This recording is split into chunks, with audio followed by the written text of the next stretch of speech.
No, that's So funny. Lee, with hindsight, then I've read the book Diana in Her Own Words, and she talks about a threat from Charles and the possibility of it being made to look like a car crash if she died. What are Yeah. your thoughts on that? And this is the thing. How can I say? If you feel something really deeply inside you, it's obviously that feeling has come by what you've seen, what you've witnessed, and what you've done. So I don't know her life, but she knew she had trackers on her vehicles. That could have been the press, as we're finding out now. She know her phone was being listened to, and we know now what's going on with that piece. But um, she did have certain fears, but also the things that she's seen in that position that we will never see. We will never understand what goes on at that level. So whatever it was made her concerned. And I know when her friend Versace died, and it looked like it was an execution by the way it was done. So following that, we found it wasn't. It was something else. But I bumped into her on the ship, on the front of the ship, with massive glass windows, and I was looking for something, and she turned around. She's obviously been crying. She was really upset, and she said, "Have you heard about my friend Versace?" And I said, "Yeah, I have." I said, "It's really awful. It's horrible." And she said, "What do you think's happened?" And I just said, "It just looks like it's been a hit, and nobody knows. It's breaking news and all the rest of it." She was crying, and she said to me, "Lee, do you think they will do that to me?" And the way she said it and the context she said it in, I knew it was aimed at either the royal family or the government. And at that moment, in somebody's moment of need and grief and desperation, that was how she felt. And I was like, whoa, this is one, I've got to get out of here, because she came very close to me. She just wanted a hug, and I wanted to hug her. When somebody's so upset, but imagine if the paparazzi would have caught that on camera. My God, one, I'd have been out of a job. Two, I would have been very embarrassed for compromising her. And can you imagine the stories they would write about that? So Oh I kind yeah. of backed off and legged it off there, feeling, just as a human being, thinking I really wanted to comfort her then, but I couldn't. And quite right. And I thought, what a desperate place that woman's in. Did anybody else around her die mysteriously? Um, I'm not. I've not researched it. I've been very tempted to, Sean. I don't want it to get it into my head, but I do know people that are involved in the inquiry have mysteriously died. Now, whether that's, I don't know. I don't look into these things like that, Sean, but I do know, I do have conspiracy theorists asking me to get involved in it, and I just don't want to go down that route, because I know if I do, it'll take over my head. So I just don't look into that side of things. What was your last conversation with her? The last time I spoke to her, I jumped off the top of the ship in the harbour. We were taking them back to get on the aircraft, and we were on the top of the deck, the security team, and Harry and some of the other children was with us. And he said to me, "Lee, would you jump off the top of the ship?" And I said, "He's not dare you." Well, if somebody says dare you, you're going to say yeah, aren't you? So I said, "Yeah, of course I will." And he said, "It's dark." And he said, "It's a long way, Lee." And I said, "Of course it is." He said, "Well, do it then." I said, "I'm not going to jump off the top. I've got my kit on. I'm taking you to the aircraft. I can't go dripping wet over to the aircraft with you and your mum and that." And he said, "Oh, so you daren't then?" I said, "Yes. Listen, I dare, but I'm not going to do it. All right, off you go." So he runs off, squealing with laughter with all the other kids.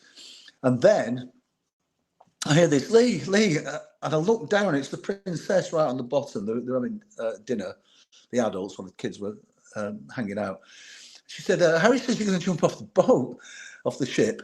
And I said, "Well, it's not exactly like that." She said, "Yes." He said, you do it for 200 quid."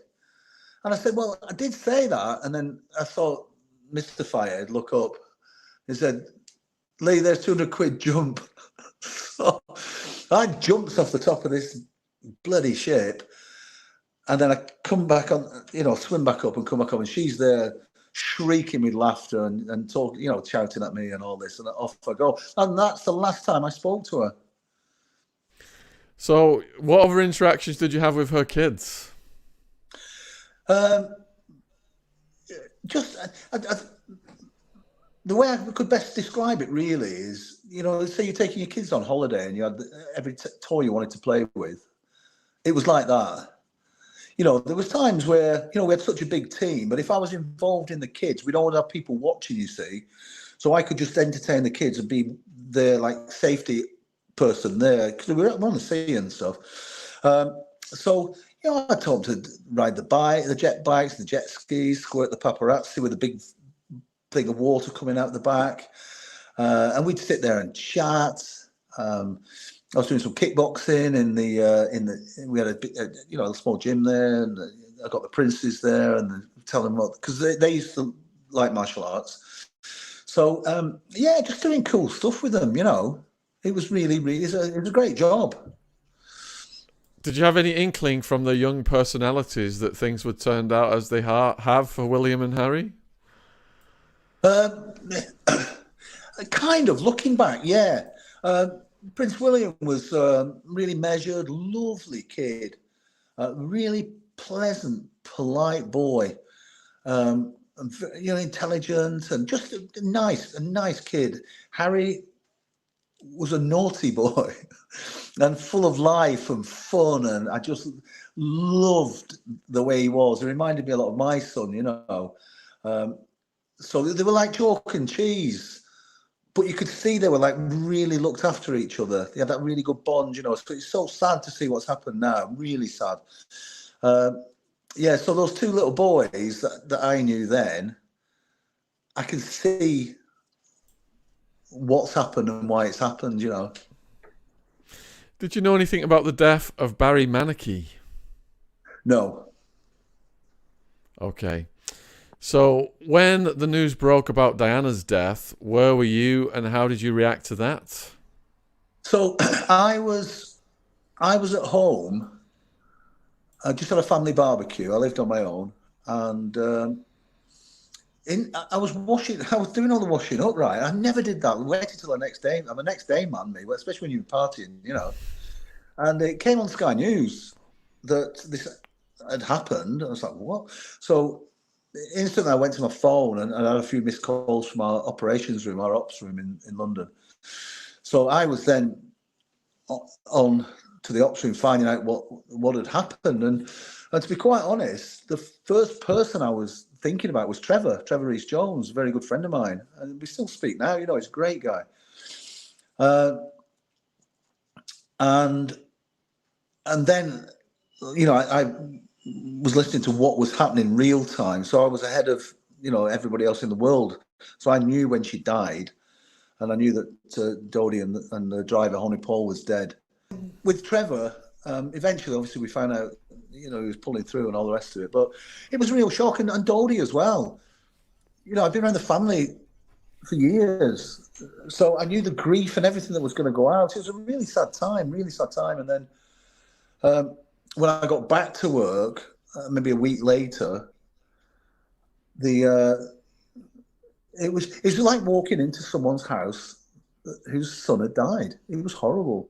And I really felt for the family and all the stuff that was going on in the news, the paps about the princess and that, and some of the stuff wasn't that kind. And I'm thinking, this family just lost a son. Does anybody out there really understand this?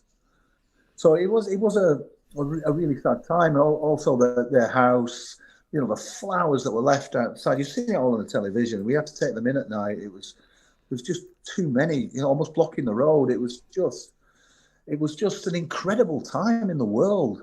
And that national outpouring of grief that it's the first and only ever, well, they might have had it subsequently, but it's the first time the British public had ever behaved like that. I remember it now, and nobody could understand this massive outpouring of grief worldwide from a woman they had never met. And the interesting piece on this, Sean, is it's something I've used, and I've used it for sports people, Olympic players, CEOs, and things like this. And this is the interesting thing about that lady and why she was loved in the world. That I'll tell you how I come to think about this, and it might put it in some perspective. So I was on a roof in Libya, and I'll be really quick with this. And we thought we were going to die. So there's rockets and missiles landing, and it was just horrendous. We were getting small arms fire. We were the last people to leave Libya, and we had ISIS pushing in. We had the militias fighting. We were right in the middle of it. And then we learned that the person who was in charge of this thing that I was working on for the European Union, I was in charge of their course protection. They hadn't ordered all the ammunition. We had no spare ammunition, just what we were carrying. So we were going to die, effectively. So they're shredding all the stuff in there, and we're getting ready to do something, but we can't get out. So we're on the roof, and we've got our positions. And we were talking about who was going to kill who with the last round. And you probably had experiences, Sean, yourself, when you think you're going to die at that moment in time, when you have nothing at all in your life.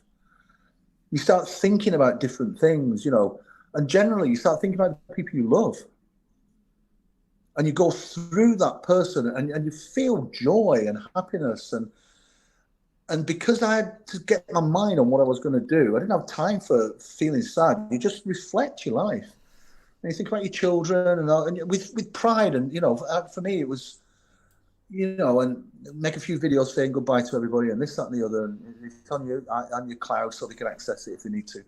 And you do all this, and then you get on with the job in hand. And I've had this a few times. But on that time, when I was thinking about people, I thought about the princess. And this is what freaks me out. For months later, I kept thinking, why didn't I think about her? I didn't know her that well. And then it caused me to do a lot of research into it and how high performance people, she certainly was, perform. How does it work? And they say that your invisible PR that you do, people see it. The things you do for others with passion, not for the photo shoot, not for this, and we as human beings can see that. And when you look at some of the stuff she did with the AIDS victims and this, that, and the other, she put herself right out there. Probably one of the first people we've ever seen hug an AIDS victim. And when people were seeing this all the time, there's no story behind it. She didn't have a massive campaign behind her telling everybody how good she was. It was just her as a human being. And having met her, she changed my life. And when I say to people about Diana, how do you feel about her? 99% say, I loved her. Mm-hmm. There's a difference between love and like, isn't there? Massive difference. And she had that special thing that makes people want to like her, to be like her. And when you get a person like that, had she been alive now, I know that the things she were creating then for children and various things around the world, I think she would have made a massive difference to what we're doing now. She could have changed a lot of things that we're having problems with now. But obviously she's not here, so it never happened.